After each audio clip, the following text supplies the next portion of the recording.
Good afternoon, everyone, and welcome to today's very pertinent topic. My name is Raksha, and I will be guiding you through today's session with Diane Tillman. And so this very important topic, after losing loved ones, how to heal one's sadness and pain with love. And just in speaking to a friend this morning, she was mentioning that there's not a single family that has not lost a loved one within this last year in South Africa. And definitely such is the situation. And another friend mentioning that just in last weekend, she had heard of 4 individuals that had left through suicide. And so in one weekend, a teenager and 3 adults. And so definitely, hundreds of thousands are grieving. And how are they to move through this grief?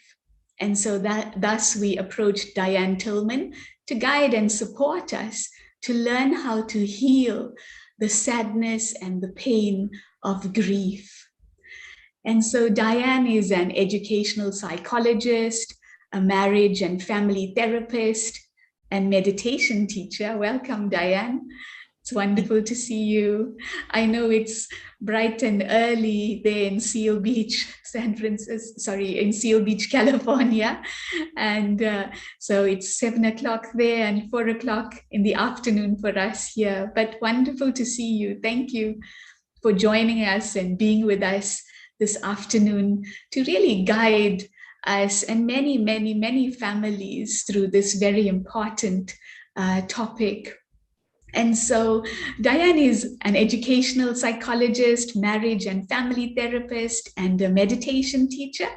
Diane encountered the Brahmakumaris in India in 1981 while taking a year-long sabbatical from her job as a school psychologist in California. And she enjoys integrating the knowledge of psychology and spirituality and has found the combination quite useful in life and as a therapist. She has given seminars on personal development in 30 countries.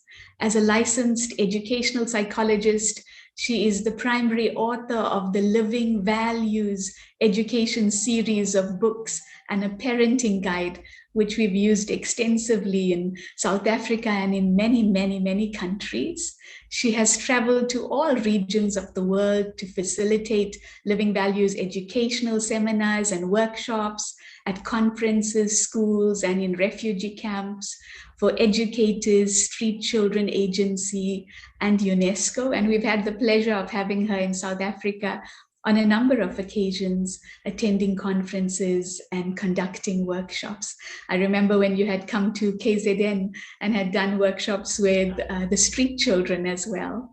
So Diane will share a little about her work with adults and children as well who were suicidal, because I find this is also a very important topic, and how to be a loving support to those around you who are grieving, depressed, or suicidal. And definitely that's also so important with the many, many individuals that I'm meeting who have lost loved ones.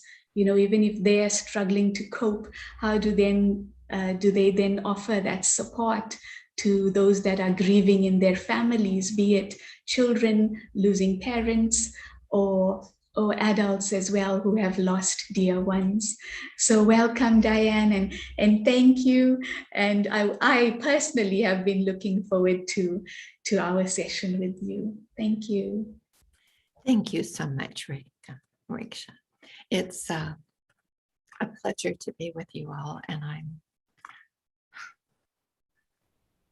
sorry about the topic. Sorry about the need for the topic.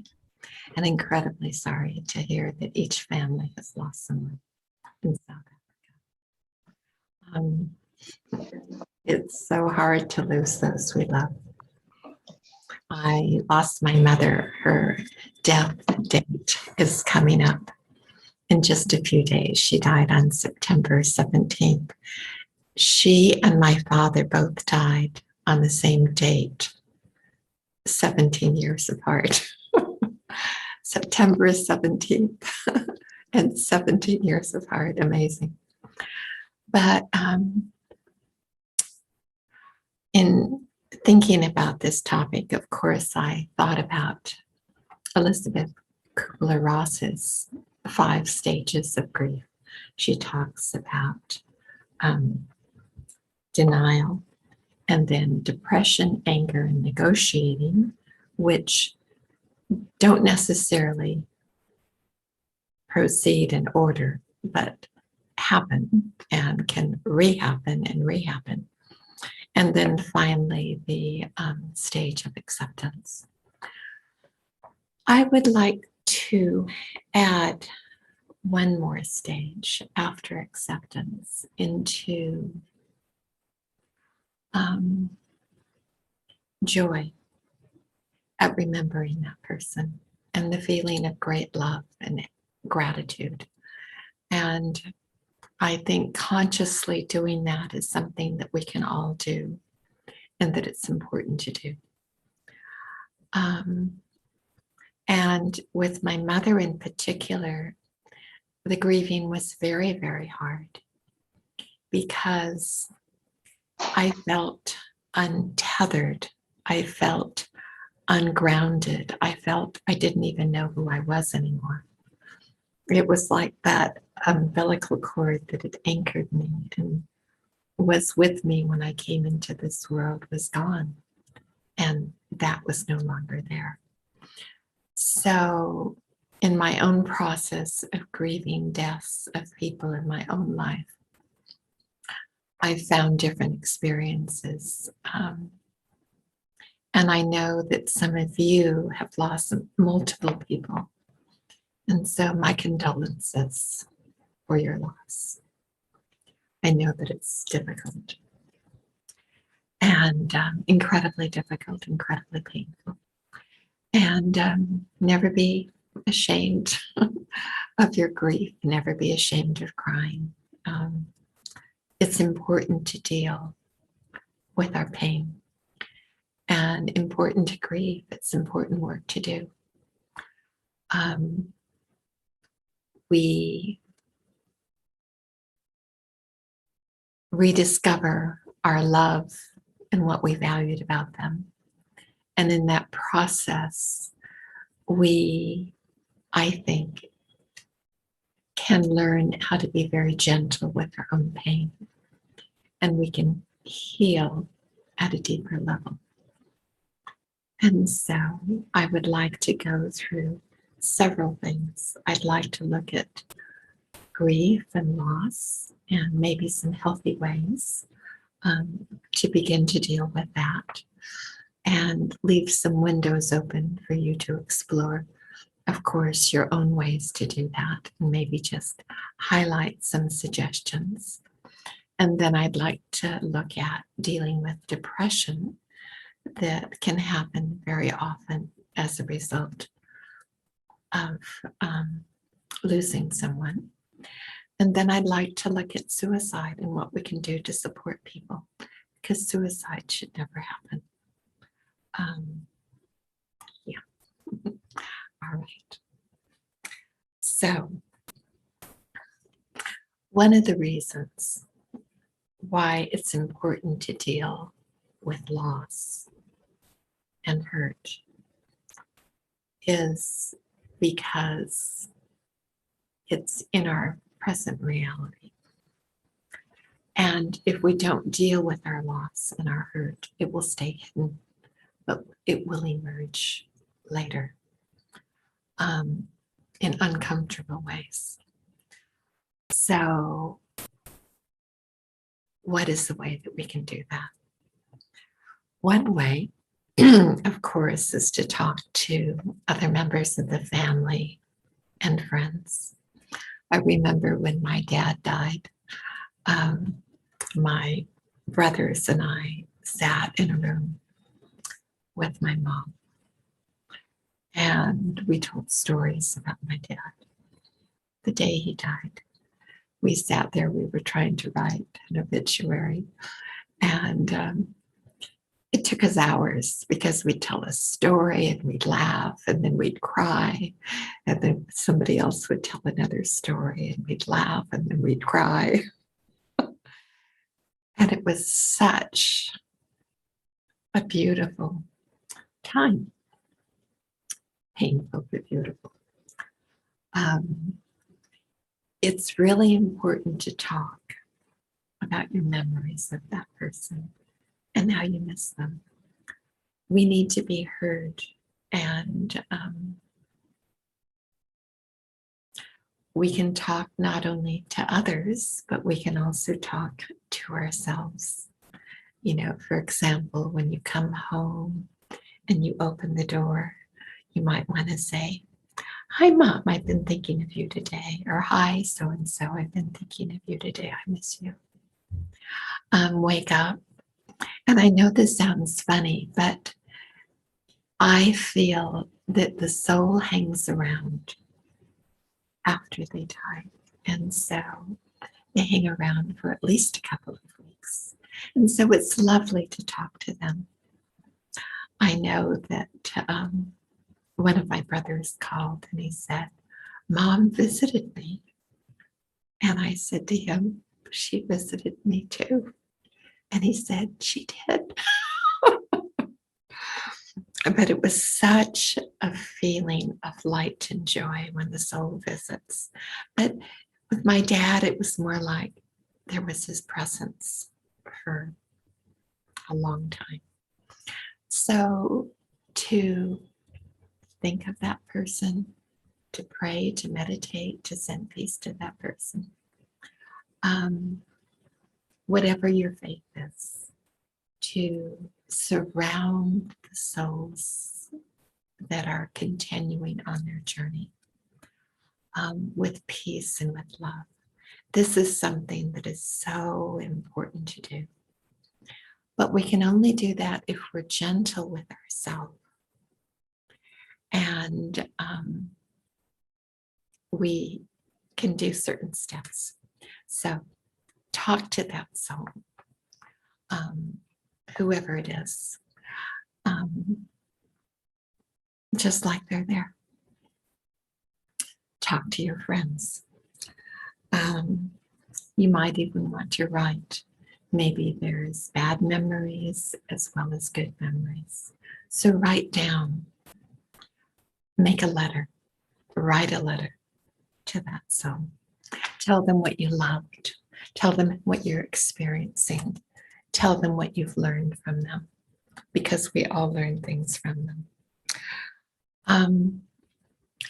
While you may be crying a lot, and I remember one time when my mother was dying, my eldest brother came down and spent a month with me. We were able to be with her, and I don't know how many of you were able to be with your loved ones, but it was a great comfort to me that we were able to be with her. And I remember one day I was in the grocery store shopping for to feed the family, my brother, etc., me, and the clerk at the checkout was very chatty, and he says, "Oh, it looks like you have a lot of food." And I said, "Mm-hmm." And he says, "You have a lot of ice cream." And I said, "Yeah, my family's in town. My brother's in town." And he says, "Oh, is he here for vacation?" And I said, "No." I was trying to be very discreet and not reveal too much. And he said, "Oh, is he just staying for a couple of days?" And I said, "No." And he says, "He's just staying for a couple of weeks." And then I just said, "He's going to stay until our mother dies." And then I couldn't control it. I just started to cry. And I'm going to cry again. And he was so sweet. He said, "Excuse me for a moment." And he went and got a bouquet of flowers. These types of things. And see these tears? This is normal. And it's really, really okay. I don't do that about other people that have died a long time ago from my father. For example, I did for a long time, but now I don't. Now I can just remember him with complete love. And one of the things that helped was imagining his future journey. I don't know what your belief system is. I don't know whether you believe they go into heaven right away, or maybe you believe in rebirth. If you believe in rebirth, you can imagine how old they are now and how happy they can be and where they are. Or if you believe they went into heaven, then you can imagine them there. But continue to talk to people, and don't be afraid to ask people who have lost people, how are you doing with the loss of your brother, your father, your mother, your auntie, your child? How are you doing with the loss of your... Don't avoid the conversation. Don't be afraid to ask. Don't be afraid of their tears. You are providing a loving presence. You are providing a sacred space for them to share in, to honor them, to honor those that have been lost. And so this is so lovely and so important to provide that space, to ask. And when you're providing the space, let's say it's someone that you're very close to. And let's say it's someone who doesn't have a lot of relatives. But with the people that you're really close to, that are still in deep grief, then you may want to do something. Maybe they're depressed. You may want to do something more. Maybe you can take a walk together, or do something that they love to do with the one that they lost.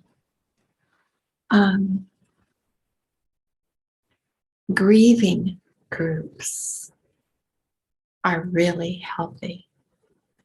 And you may want to do a grieving group, not a formal one, but one with friends that have also lost people. And it can take many forms. It could take a form where you could get together once a week and you go in a circle and then everyone tells a story of something that they loved about the person that was lost. In a family, it may take the form of gathering around at a certain time of the day, maybe before the youngest child goes to bed, or maybe after dinner, or whenever you choose. And maybe you each share a memory, and then you can laugh together as well as cry. But it's an honoring. Maybe you all, as part of that group, light a candle and talk about, the souls that you loved being surrounded by light. Maybe there's cultural elements that you want to include. So enjoy.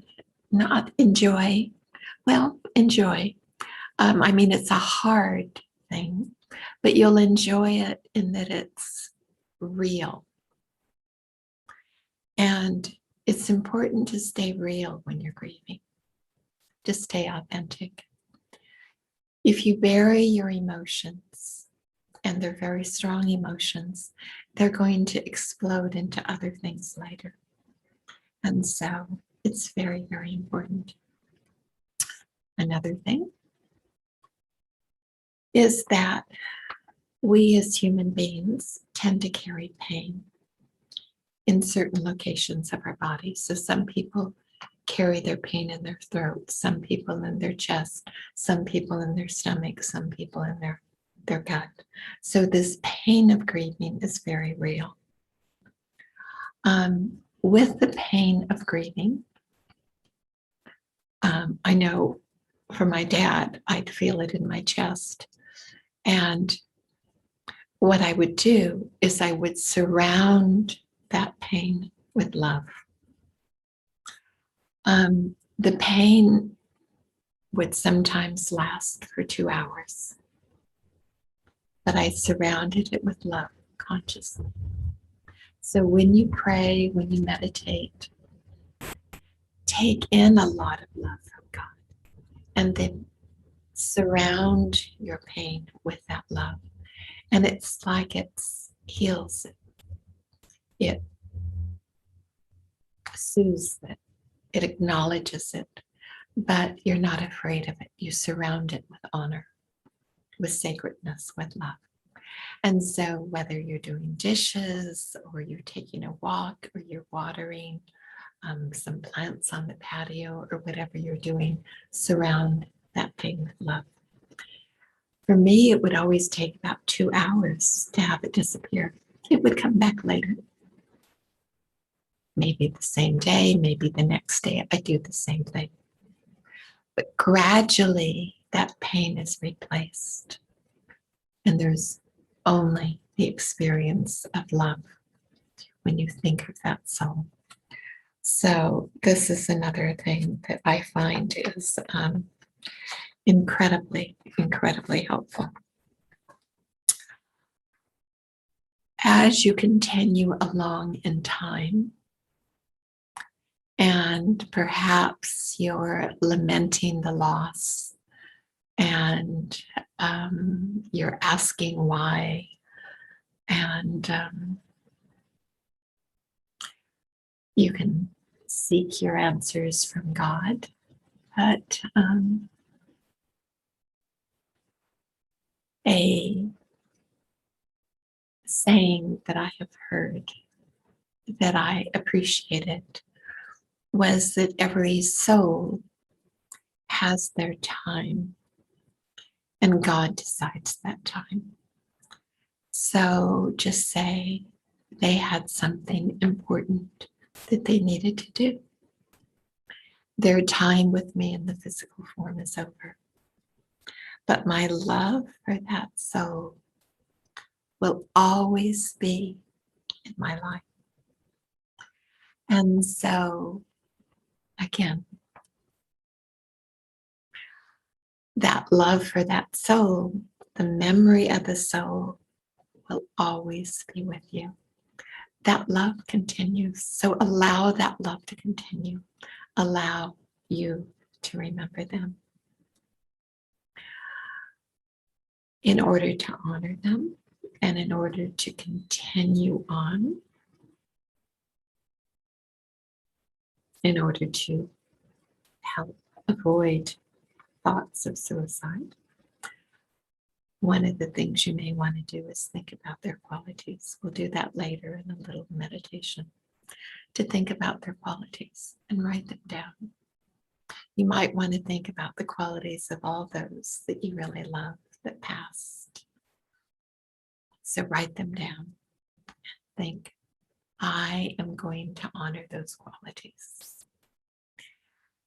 And remember times when they had that quality and grow that quality in yourself. And think, I in my life will honor them through the qualities that I live. I will show those to others. So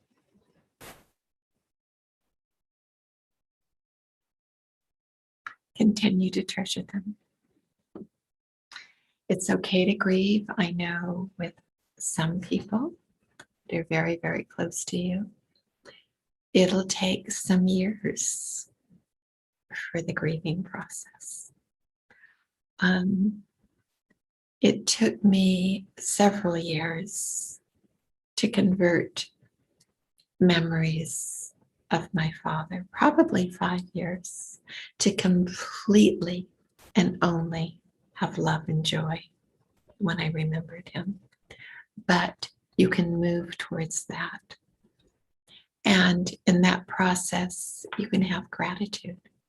And so now when I remember my dad, I say, thank you, Dad, for. Thank you and God for. And increase that gratitude in your life for having that soul in your life. Now I'm going to switch topics a little bit. I'm going to move on a little bit to depression. When you are grieving, you may become depressed, and that is a natural consequence, not just of your emotions, but also of how your body works. So what happens is when we have a lot of sad thoughts, then it has an effect physiologically, so that certain neurotransmitters in your brain are decreased that help you be happy. For example, one of the neurotransmitters is serotonin. So serotonin can help us feel happy. So when we have a lot of sad thoughts, it decreases these hormones that help us be happy. So in order to avoid becoming physiologically depressed, there are several things you can do. Of course, meditate and pray. But really consciously take in love, take in peace every morning, every evening, as often as you can during the day. Maybe surround yourself with that love and peace. Surround the souls that have left the body with love and peace. Surround your country, surround the world, however you want to do it. 2, walk or exercise. A 30-minute walk is equivalent to a pill, an antidepressant medication, a mild one, not a strong one. But walking is really important. It helps integrate the mind, body, spirit. It helps you feel happier. If you can, walk in nature or talk to a tree. I love trees. So last night I walked down to one of my favorite trees on the green belt, and I, touched the needles of the pine and talked to the tree. Hello, beautiful. How are you tonight?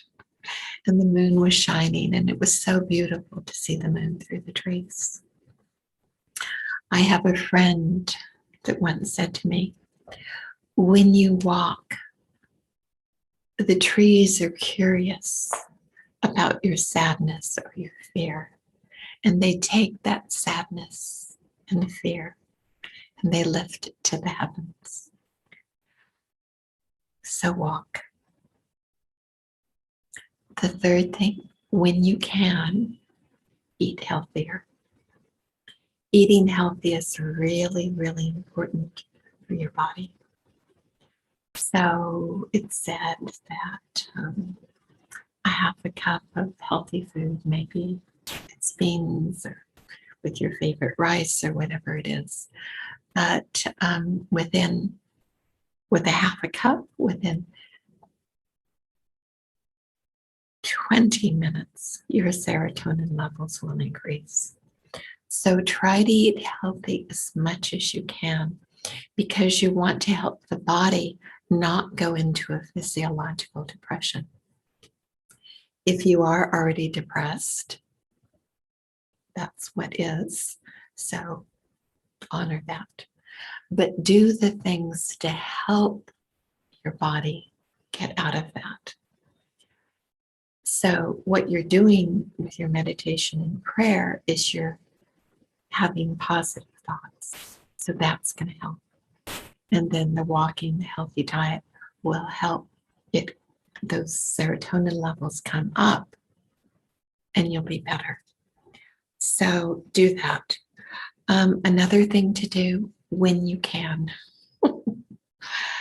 Sometimes when someone initially dies, you can't do those things. That's okay. Don't be afraid to ask for help. Ask your friends for what you need. Another thing, a nurturing voice. Please develop a nurturing voice for yourself. When you're grieving, be gentle with yourself. It's okay, sweetie. It's natural to grieve. It's all right. So comfort yourself, self-soothe. You can do this in many ways. If you're not used to a comforting voice and self-soothing, you may pick a person in your life that is a good example of that. You may want to call on your nurturing parent or your angelic self to soothe yourself, to talk to yourself, to be gentle with yourself. If you're grieving and your critical self or your critical parent comes out and shames you for grieving, the emotions go down. So it's very important to be positive with your intellect towards the sorrow and grief that is happening in your mind. I hope that makes sense to you. And make that a permanent change. Tell your critical self that that's not helping. You need a supportive self. And if you like, you can even go into, with your prayers and your meditations, go into that self or that figure and maybe the one that you lost and talk together.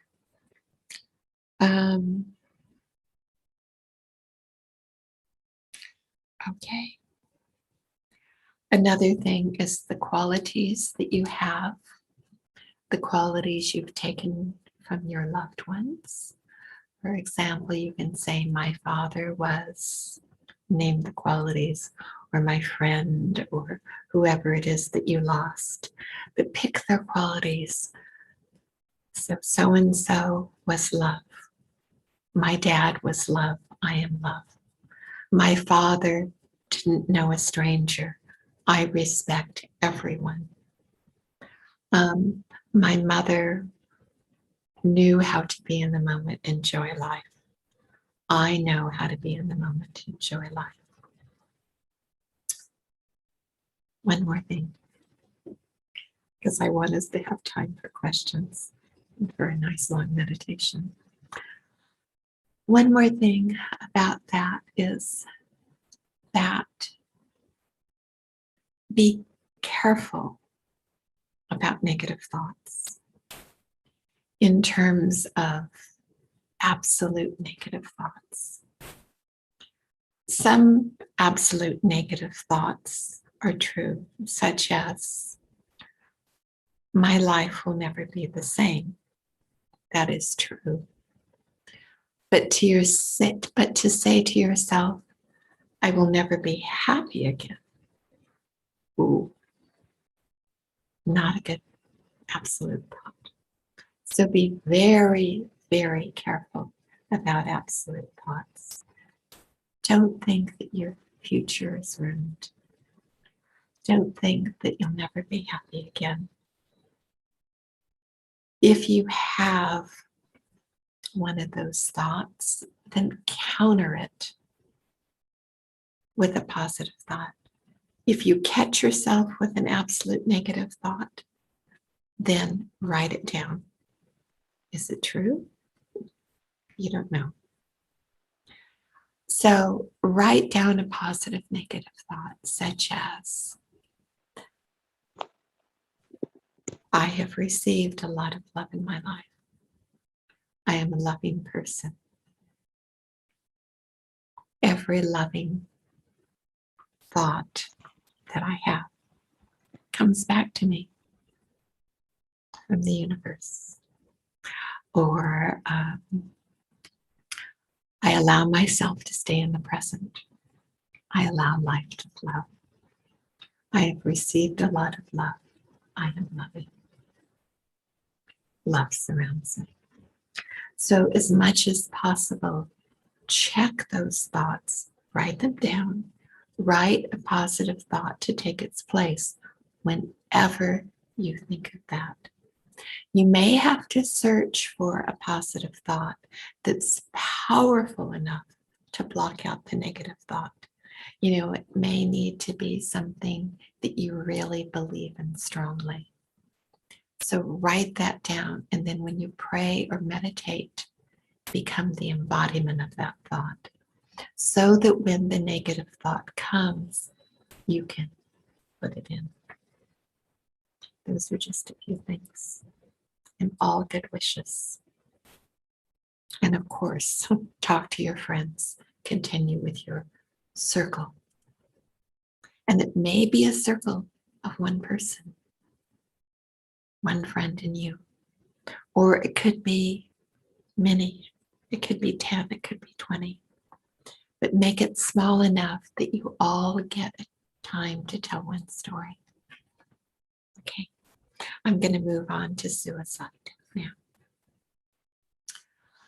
I worked as a school psychologist for 23 years, and I loved it. But it would really, I would feel sad when I would have a child or a young person that was suicidal. I think my youngest suicidal person was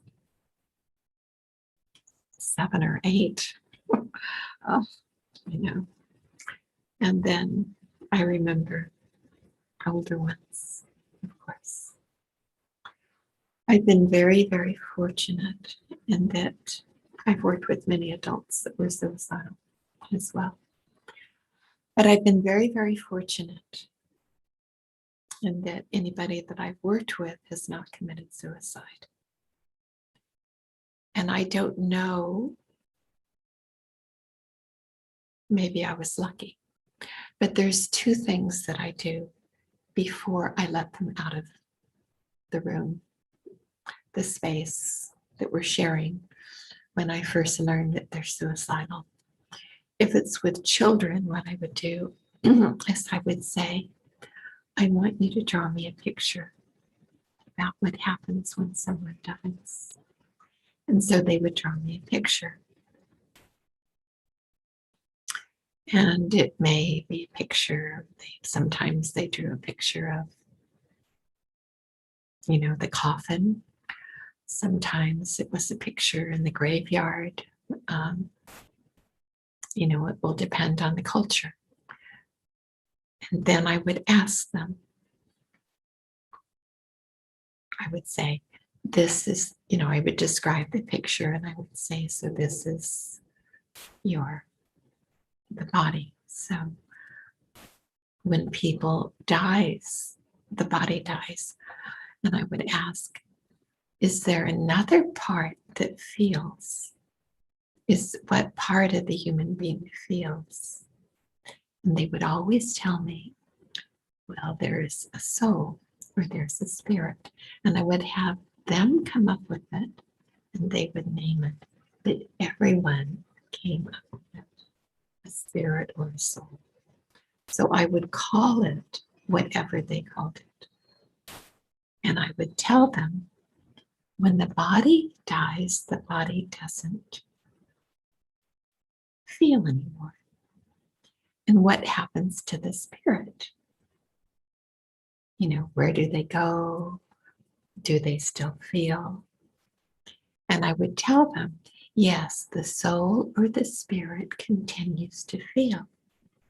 Now, then I would say, if you commit suicide, if you kill yourself, your body will be dead, but you, the spirit, the soul, will continue to feel. If you stay in your body, you can change things. You can feel better. You can change the things that you want to change. And I said, I will continue with you until things are better. And I would promise them that I would work with them until things were better. So I think those two things were important, because when a soul commits suicide, that soul is eternal. And does God have another body ready for that soul if you believe in reincarnation? If you don't believe in reincarnation, then maybe you could say, God is going to make me wait to get into heaven. I don't know what you would say. But anyhow, when you're working with someone that's suicidal, you want to know if they have a plan.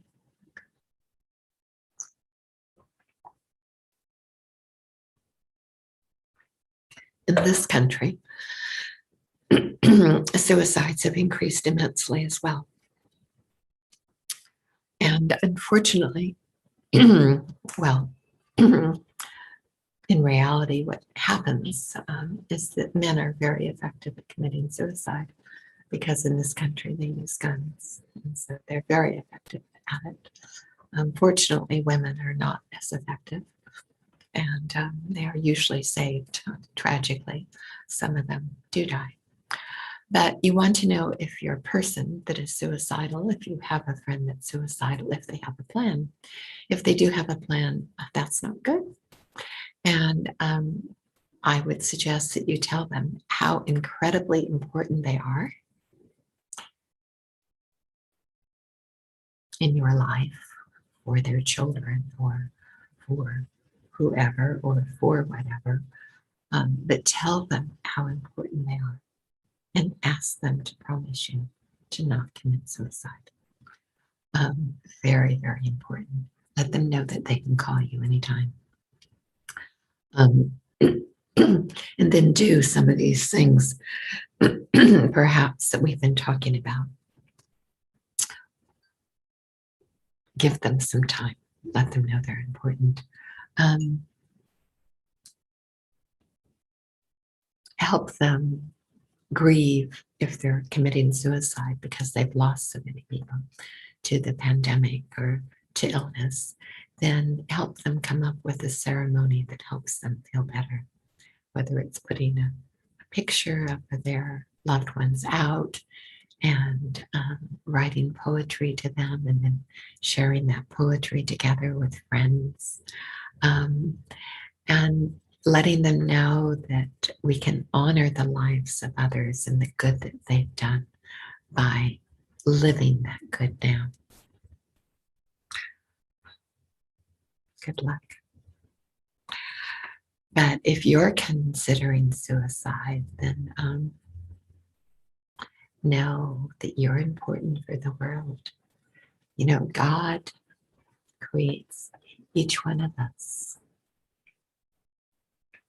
and gives each one of us a purpose. And so you must find your purpose, and the purpose is always positive. So please know you're important for the world. Okay, try again. So just know how important you are. Fourth thing,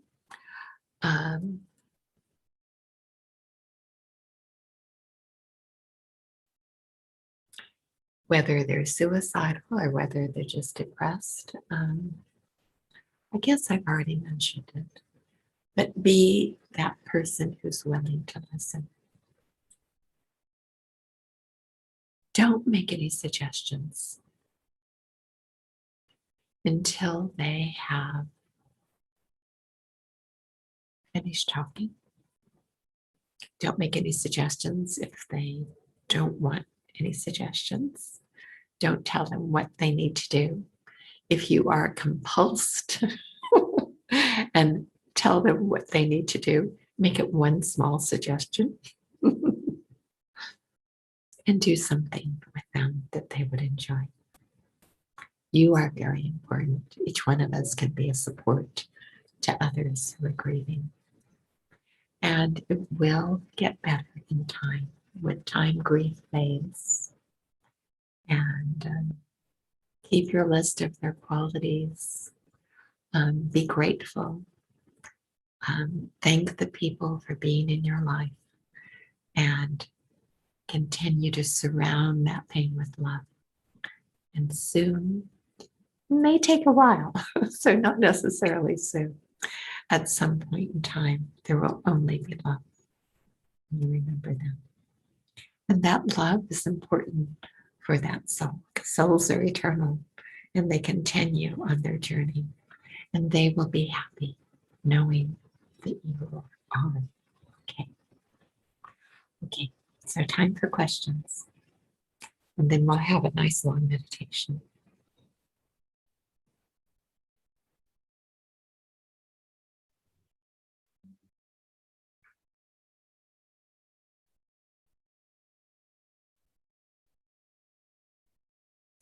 So Raksha, are you going to read me questions? Yes, thank you, Diane.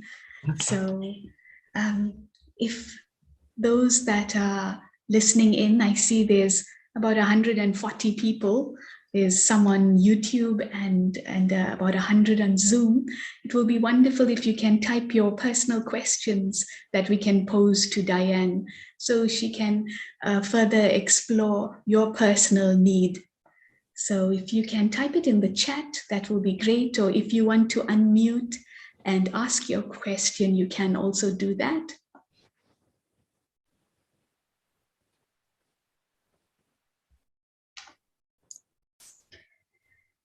Diane, I really appreciated, throughout all your sharing, just the gentle way that one approaches oneself and those that are grieving in my surround. It's so beautiful and such a powerful reminder, the importance and the power of love and the power of staying real, honest with the self, being honest with the pain and feeling comfortable to grieve. And I loved, your sharing on that nurturing voice and to, pay attention to the voice that one is using on oneself. Is it nurturing, supportive, uplifting, soothing, or is it one that's going to take me, more deeper into sadness and depression? And so, such a beautiful way in which you've expressed that. It's really touched my heart. So really beautiful. I see there are some questions. Thank you so much. I want to add one more thing, actually. When you learn to surround your own pain with love,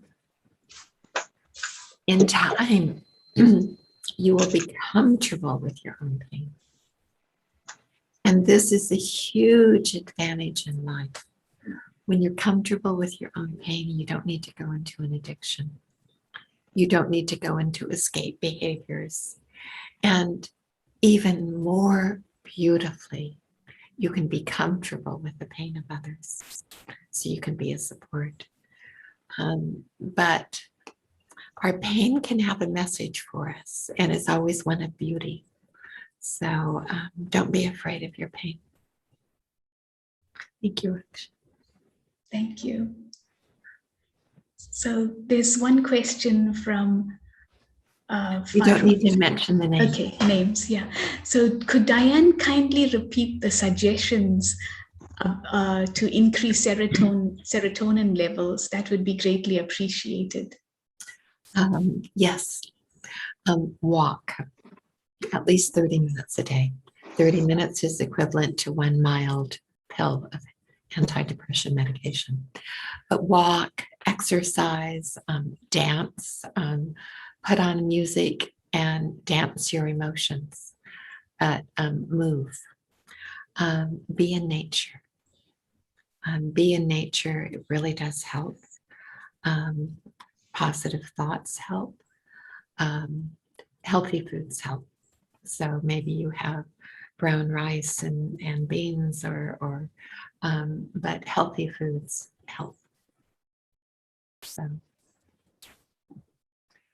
Wonderful. I loved how you shared about when you walk in nature, the trees are listening to carry your message up to the heavens. What a beautiful image.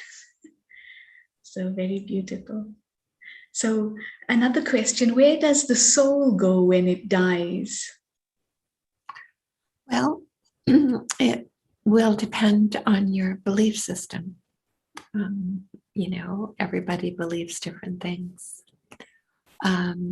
Some people believe in reincarnation, and so the soul can go into another body. Like for my father, I always picture him at the age that he, how many years it's been. I picture him that old. I know a dear friend died a few years ago in 2015. And our last time we were together, she'd taken out an album of pictures, and she showed me pictures of when she was a young lady. And she said, and she showed me a map, and she said, this is where I want to be born in my next birth. And so I would picture her. I would picture her mother. I would visualize and imagine her mother and how lovely she was, because this was such a lovely soul. And I would imagine her as a little girl and older. And, but the soul, some feel that the soul goes to heaven. So I leave you to your own belief system, because we all have a belief system and we must honor whatever our belief system is. But I would like to say my own belief is that the soul is eternal. But I think we all agree on that. The soul is eternal. The soul is loved by God. I also believe that we get to meet God when we leave the body. And so I know that when someone's leaving the body, one of the things I do is that I sit with them and I just surround them with love. But if you can't be with your loved one when they die, I know that's hard, but you can still surround them with love. Absolutely. There's no question. I remember once a friend of mine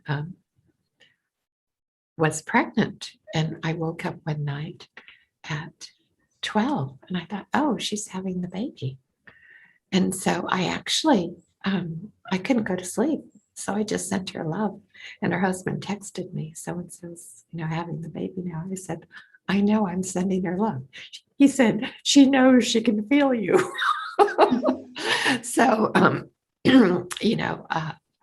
don't know that your loved one can feel your love.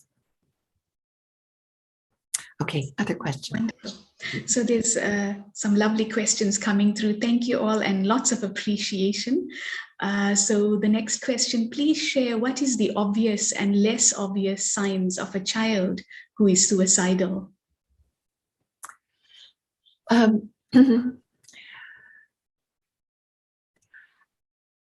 They will be sad. They will perhaps stop having interest in things that they're always interested in. They may withdraw, but they will usually tell someone how sad they are or that they want to kill themselves. So once those words leave their mouth, don't hush them or tell them, don't hush them and say, I don't want to hear it, but say, wow, you're really, really feeling sad. And, tell me more, what's happening with you? And sit down and very gently and carefully listen to them. Allow them a voice. Do not speak for them. have them draw about it and say, you know, I love you so much, and have them draw the picture that I told you about, where they draw what happens when there's a death, and what happens, and just say, you know, I know it's really hard right now, but would so and so want you to kill yourself? You know, would God want you to kill yourself? So after they've talked, after they've drawn their picture, and tell them, I will be with you, and I will, you know, life will get better, and we have to create love for each other now. So, and make sure you reestablish some of the routines. For children, routines are very important. Sometimes routines get disrupted when there's a lot of loss. So if you have children in the home, reestablish the routine. They need a routine when they get up. They need a routine when they go to bed, especially when they go to bed. But if possible, have a meal with them, spend time with them. Have your grieving circle every night, either after dinner or before everybody goes to bed. But the grieving circle, you would rename it a love circle, a remembering so-and-so with love circle. So call it that instead. And everybody gets to tell a story and imagine, and maybe you do individual hugs or group hugs, or bring in cultural methods and you know, but make it a ritual. Have regular bedtimes. Get them off that phone and off those games, and have family time every night. Put away your own phone. And if you're crying and you're sad, say, okay, everybody, I need a hug. But you have to, if you're the adult and you have a child that's suicidal, you are going to need to extend yourself a little bit and provide some ritual, some family time. And it's okay if you're all sad together.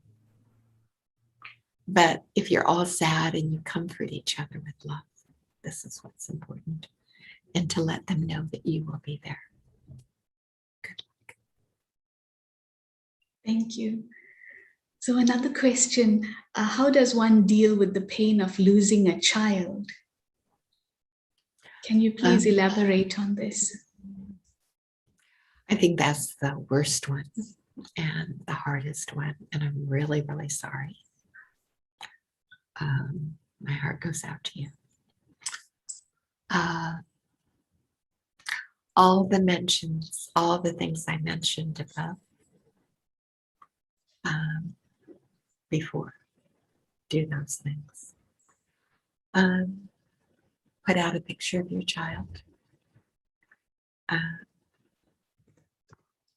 Write down what you love about your child.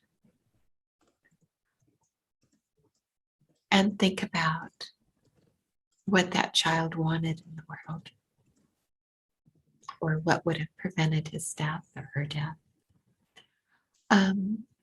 Think about things that you can do to help the world that he would have wanted you to do. Know that the child's love for you is eternal. So you can remember that child, but surround that child with love. I know there's the pain, but it's really, really important to surround that pain with love. You can imagine the child and holding the child if you like, but surround the child and the pain with love. That's very important because in my experience and understanding, people readily experience our vibrations towards them. So you want to send love to that child. I remember once I was with a friend and I was with her for several days. And her baby cried at a certain time. every night at 6 o'clock. The baby would cry for a solid hour. There was nothing wrong with the baby. The baby was fed. The baby was dry. The baby had the most loving mother and father in the world. There was nothing physiologically wrong. And I remember, this was many years ago, I remember thinking, I bet whoever the parent was got home from work and started remembering, or was sad, and I thought, those vibrations of grief are what this child is crying.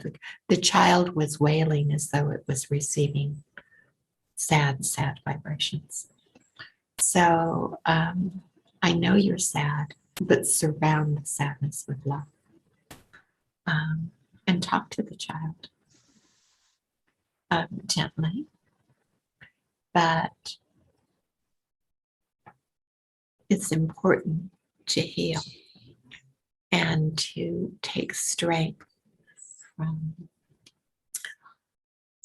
sentences that will help you stay in your strength, such as, I will honor your existence by, and then write down what that is so that you can say that to yourself.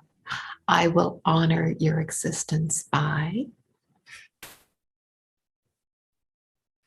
giving your joy to the world, giving your happiness to the world, being a friend of the planet. Do things that you know the child loved about you. So I will honor your existence by, and think of those things. But of course, you're going to remember that child always and forever. But it's really important to convert it to love. And the thought does help, or I think it helps. God really needed you in another family, or God really needed you in heaven to be his littlest angel, or whatever it is. But know that God has a plan. So you may be angry at God for a while, but that's okay. He can take it, but also his love is without limit. So know that. And if he really needed that child to be somewhere else, that's why the child wouldn't go for another reason, because it's not natural to have children die. I hope that helps. All good wishes and love. Thank you for that. Those beautiful tools and beautiful thoughts that we can use for that. There's another question on suicide. So thanks, Diane. When a person is suicidal, it must be very difficult for the person to ask for help, as the person is in a very low state emotionally. How then does an onlooker help without being intrusive? This is a very interesting topic for everyone. As I said earlier, they may not ask for help, but even if they tell you, as soon as they tell you, then be there for them. One of the things you can do that is not intrusive is actively listen. A lot of people think that they listen, but they don't. For example, teenagers often tell their parents, "You never listen to me." And the parent says, "I always listen." There is a mismatch there. It's not the same. The child is talking, the parent is listening, but the child doesn't know the parent's listening, because the parent ends up giving suggestions rather than active listening. So if you want to be really supportive to your friends, yes, provide a space for listening, but actively listen. That is, repeat some of what they say. It sounds like, so you're really so sad that you're thinking of killing yourself. Wow, I'm really sorry to hear that. That's really scary. Tell me more. What's going on? Yeah. So you're so feeling another, really sad. So you're Raksha, there's a book I wrote, everyone. It's called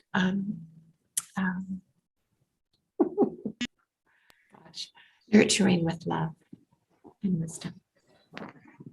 That's the first few words of a very long time. You can also Google my name on Amazon.com, and you will find you can get that book it's either 99 cents in ebooks or free. I made it that way so people could use it. There's a chapter in it on active listening.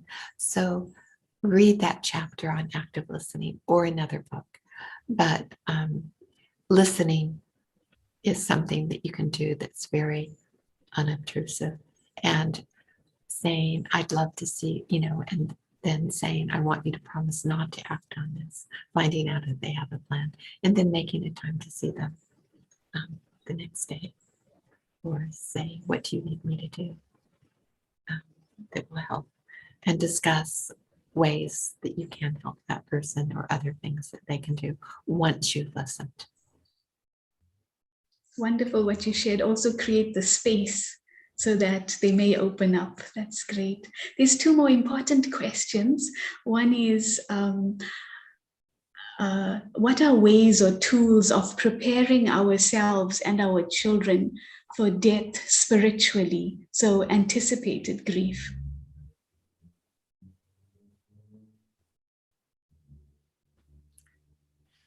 Make sense of it for the children.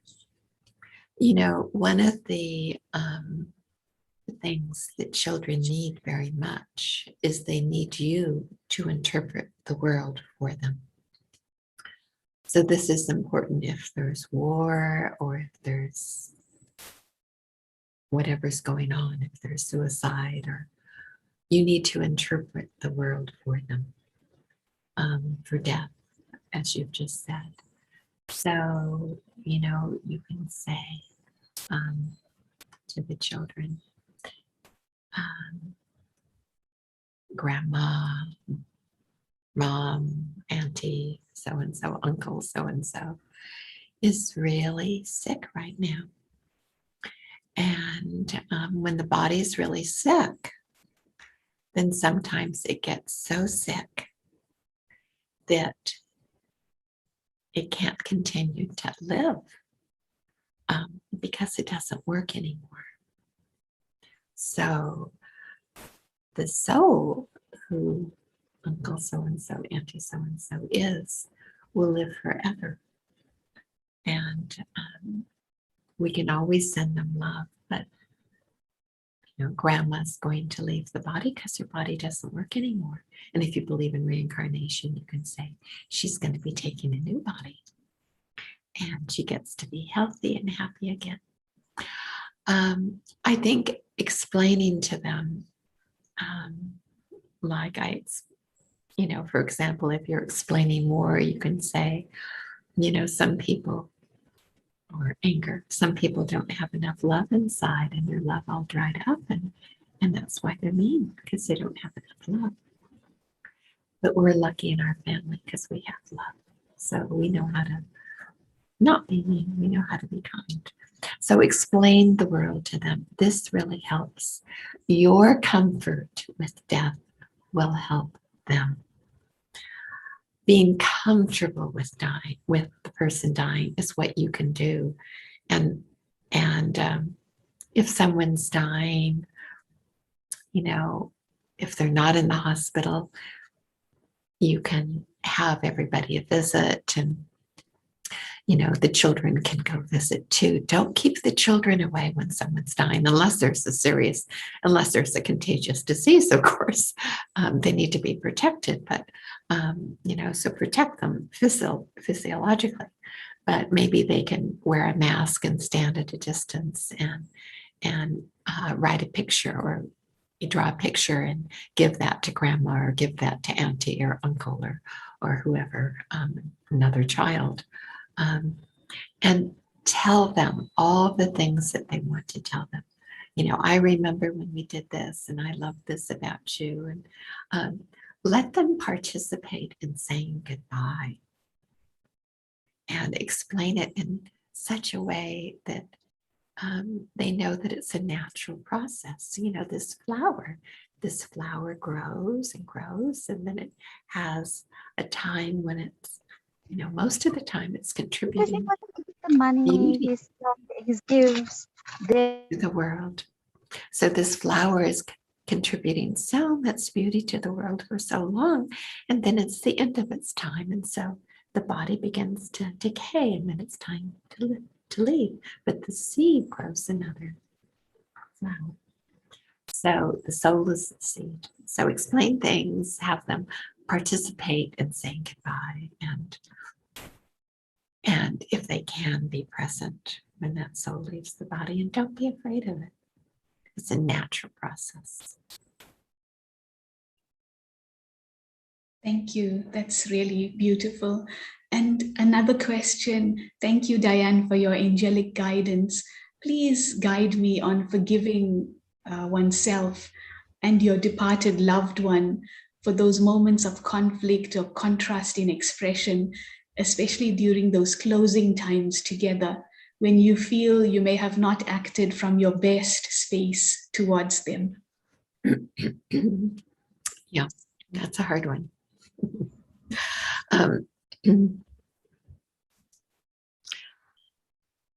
Good for you. That's hard, and it's tough. So you may want to write a letter that you don't send to the person that's dying about how you feel about the negative things and how you feel about the positive things. And since you're attending this class, and since you are asking the question, I know that you want to do that. So congratulations. That's really good. So when the person is dying, I'm sorry, I don't know whether, Raksha, did the person say the person has already died or is dying? Departed, so they've already left. Yeah, Okay. past. Yeah. So if they've already died, then definitely write a letter, a long letter about the grievances and about the positives both, and tell her or him how you felt about that, and then don't send it. But writing is very therapeutic. What's written helps go into the subconscious, and you can write that you forgive. And then when you pray or meditate, do the following. I am a loving soul. I forgive myself. I forgive I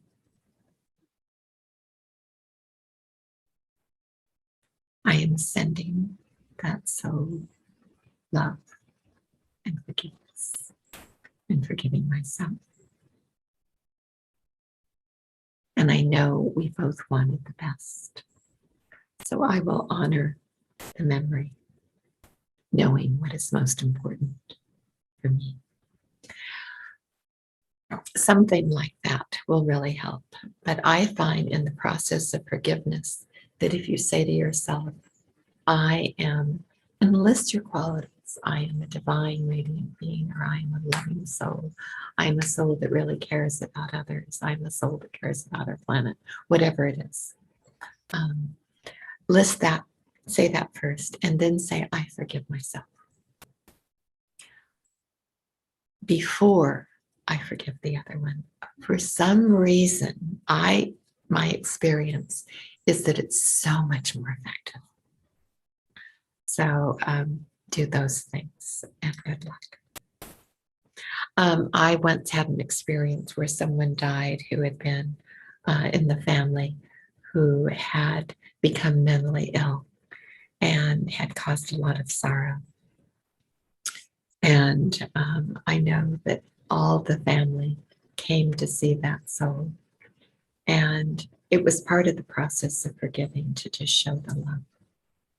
But in the family, the souls could also talk about the negative that had happened, the unfortunate negative, because this person was so wonderful before she died. No, so wonderful in most of her life, pardon me, and then became very crazy, mentally ill, and mean. But we would mostly remember the positive times. But we'd also occasionally remember, do you remember when she did this? And we'd laugh about it. But I know everybody wanted her to leave surrounded by love. So we all did that. And I think that was very healing. So continue to, once you have forgiven yourself in that soul, then continue to surround that soul with love and honor and be grateful for what you did learn from that soul. All good wishes. And we better meditate or we're not going to get any meditation time in. Yes, it's perfect. We've come to the end of our questions. Thank you, Diane. So you'll put up a little bit of a music. Great. I'm sorry.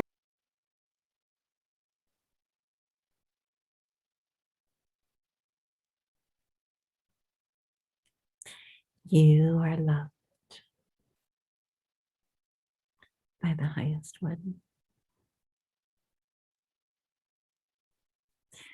Recently, you've had someone that has passed on.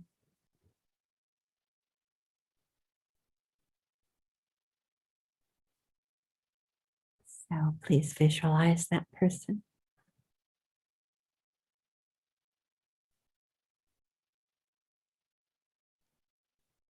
And surround that person with peace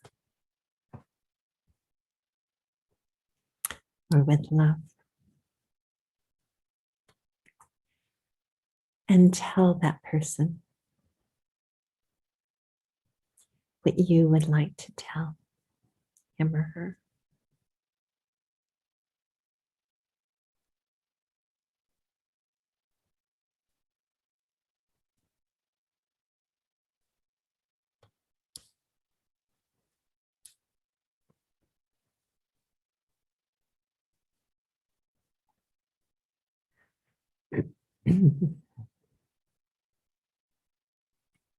What does that person say in response to what you said?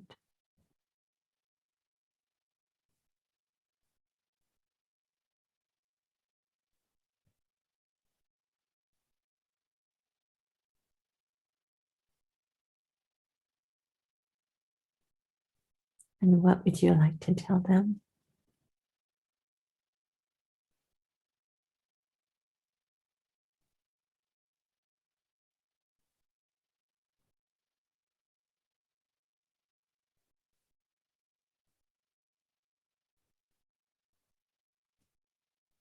And what will they say?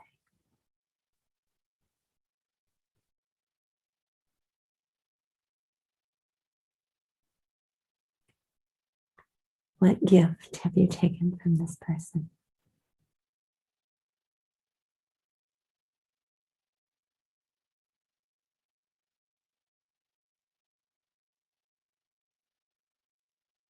And what gifts did they take from you during your life with them?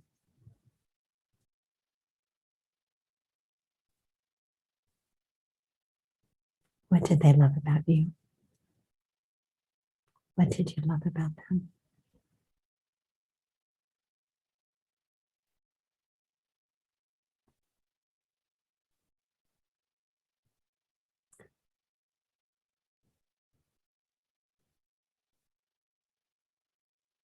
Even if they were sometimes negative.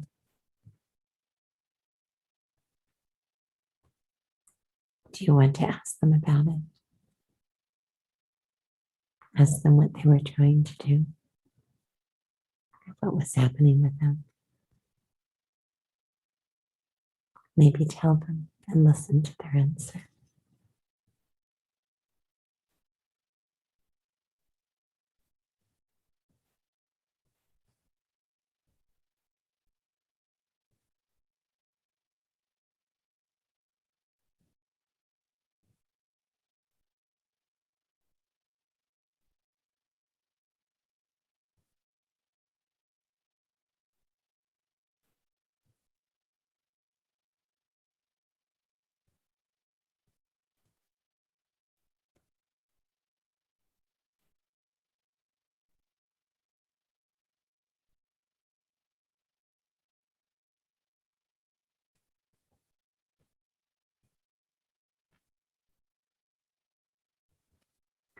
And now, if you want,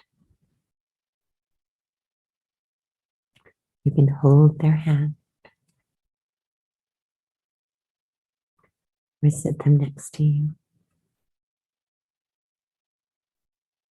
and surround both of you with love. And if you need to forgive, say, I forgive me. I've taken these lessons. I am a loving soul, and I forgive me for this. And I forgive you for this. And tell them. Surround both of you with love.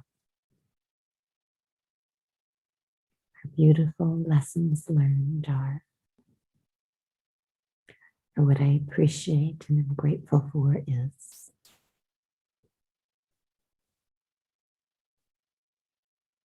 and then repeat this. I am a loving soul. I forgive me.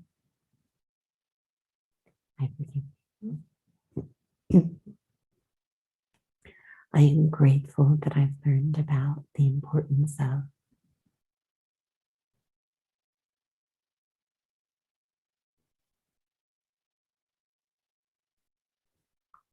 and as that image of them begins to fade,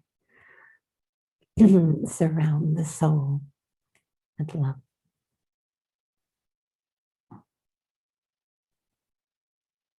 And perhaps in your belief system, you can say, I know you're going with God to continue on your journey.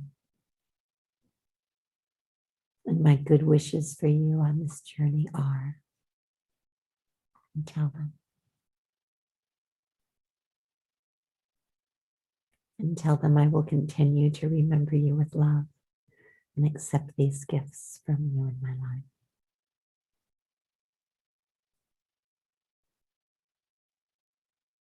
And let them go.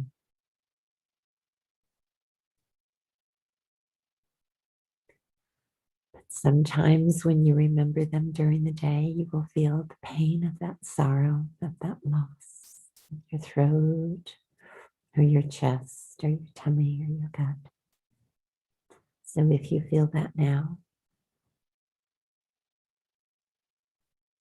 let God surround you with the light of love. And take that light of love from God and surround that gray area in your throat, or your chest, or your stomach, or your gut. It may be big, it may be small. But surround it with the light of love. Feel that love throughout your body, and especially around that gray area of sorrow. And be comfortable with it being there. This is how we humans are. We miss those we love. And then surrounding our sorrow, witnessing.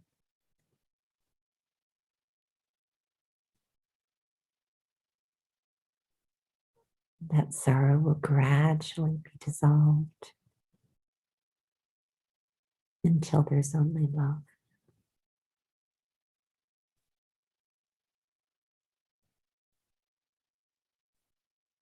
By healing your sorrow, you are ensuring that you will be a positive force for the world and able to carry into the world with love, with peace, the beautiful lessons you have learned.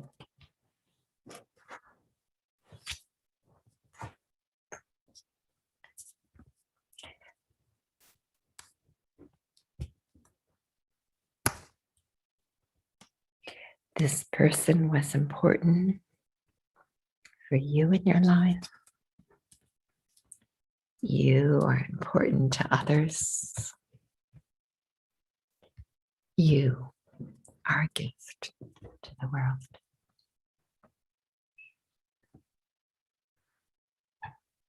Om Shanti.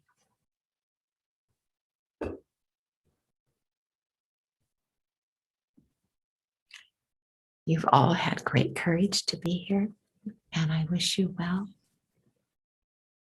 Thank you, Raksha, for hosting this. And all good wishes to everyone. Thank you so much, Diane, from each and every one of us. Many are sharing such amazing thanks to you. And it's really been a beautiful experiential journey, I feel, this 1.5 hours of just gently guiding us through dealing with that pain and that grief with love, exactly as the title shared. You took us through a wonderful journey and really stamped in our hearts the importance of using this quality of love to heal myself, to heal the ones I've lost, and to heal those around me, and to really hold on to this firmly with authenticity, really being real and gentle, and really looking at that inner voice and ensuring that I have absolute thinking that only uplifts me rather than drowns me. And it's okay to have the other thoughts, but can I, then think about what will help me and those around me. And with so much gratitude to you and gratitude to each and everyone that attended today, who made the time, like Diane shared, to be with us so that you can do that inner work. Because if we don't, like she shared, it will spill over and not be too healthy as an impact in our lives. So thank you again, Diane, and for sharing with us early this morning your time. And for those of you who have joined, we've been running many workshops and a lot in the series. And on the chat group, I've also put WhatsApp support group that you can join. And the link to the YouTube of this session. I think I would love to listen to it once again, as I'm sure many of you would like to, and share it with your friends and colleagues who really does, we all do need this topic at this time. And next week, we will have a support group at 2 to 3 South African time, and looking at this topic and giving you that space, that safe space to share more and to be able to be heard, like Diane has shared in today's session. So as a follow-up to today, we'll have a support session next week. Diane also mentioned the importance of having those supportive groups. And I love the family circle that you spoke of, and the circle that can end with a hug, so that it can really support all the children and the entire family. So thank you once again, and have a good morning. And thank you, all of you, and have a good evening. Much love to Take everyone. care. Thank you, Raksha. Much love Thank to all of you. your good wishes. Goodbye. Yes, thank you so much. Thank you, Diane. Thank you all. Thank you. Thank you so much. That was really heart warming. Thank you so much. Thank you so much. Om Shanti, Diane. Thank you for doing this for all of us. My deep pleasure. All good wishes. Bye-bye, everyone.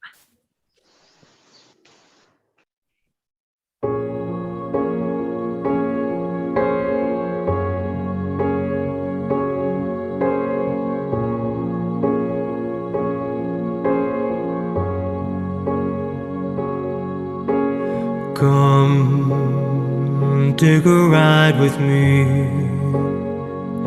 to paradise. Heaven's in your heart beating inside. You're alive, the great divine, older than time. You are loved, yes, you are loved, and the stars in our sky, billion-year-old lights light up the sky, and you can feel the universe through your heart, the divine design of you. The time has come for you to honor the miracle of you.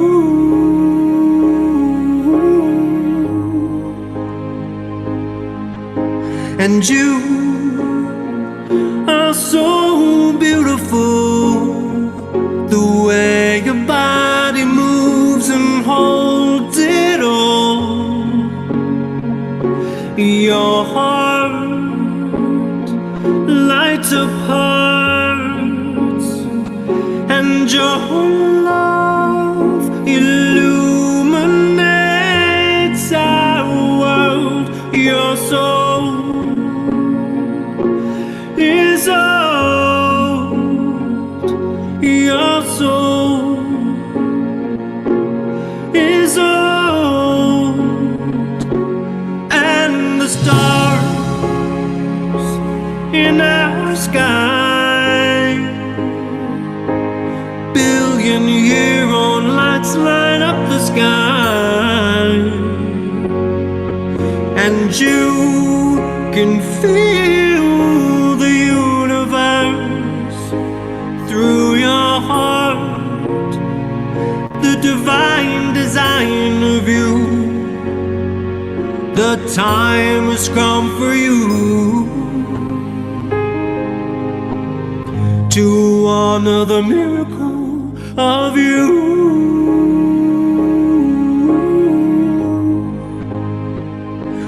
Oh, the road's been long, and the heart is strong.